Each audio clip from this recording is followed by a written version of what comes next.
People thinking that African women in tech should still be expected to be humble, soft-spoken, and grateful for the opportunities they are given.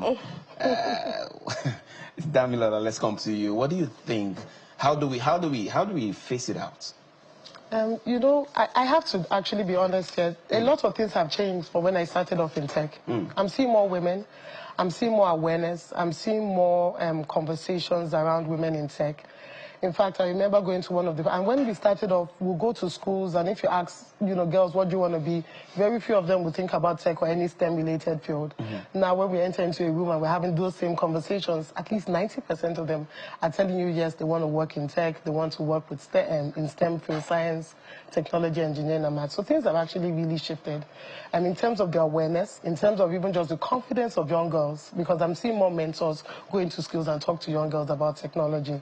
So would I say that, so things, I really want us to first put into perspective that it's not as bad as it was, and that a lot of work has been done, not just in Nigeria, but across the entire continent on getting more women in tech.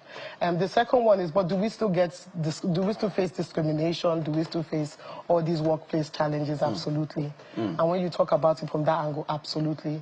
I feel like for things to change in society, properly change, it's not a combination of women, it's a combination of women and men working together in a common goal and recognizing that it takes the two of us to stand on one issue to make it better.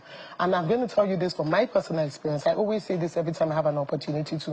One of the people that encouraged me to play basketball, to go into tech, was my brother. It didn't come from a woman. I didn't have a woman around me that was in tech. It came from my brother. I've seen fathers come and, you know, drop their kids off at our tech boot camps.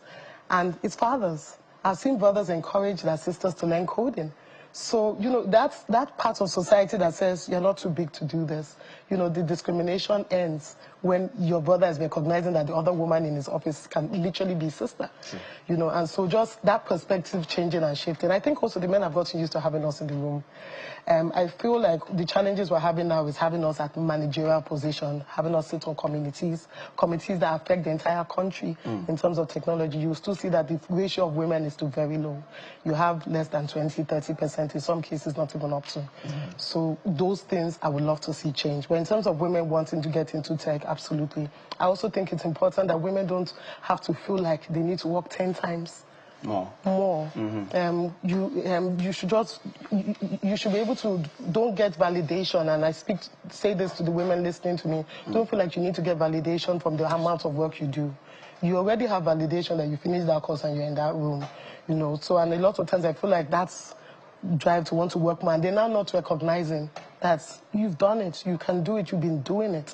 And that validation is not going to come from anybody else. You need to be settled in yourself that you're here because you earned it, and it's okay, you deserve to be here. All right, you're going to have a final word on that one, so that we can close. Go ahead. Okay, back to what she said. Only 18% of women hold managerial positions. The CEOs, the CTOs is only 18%. And if you check it, worldwide, it's only 28% of women are in tech. Tech is a really male-dominated field. And if you check it from the research, they say that 75% of women in technology are planning to quit their jobs weekly. Wow. Yes, they are planning. So we really need to include women, like she said, in policy making, in managerial role, empower them, mentor them well, and also give them access to more opportunities. They have lots of talent here, but they need more opportunities. You know, women that own tech startup, they really don't have access to funding like that. So we really need to, you know, include all these things. And if they include it, yes, we are going to go further because women had lots of potentials to, you know, grow our economy. All right, Damilola and Emanuela, I want to thank you for your clarity. Thank you for coming on the program.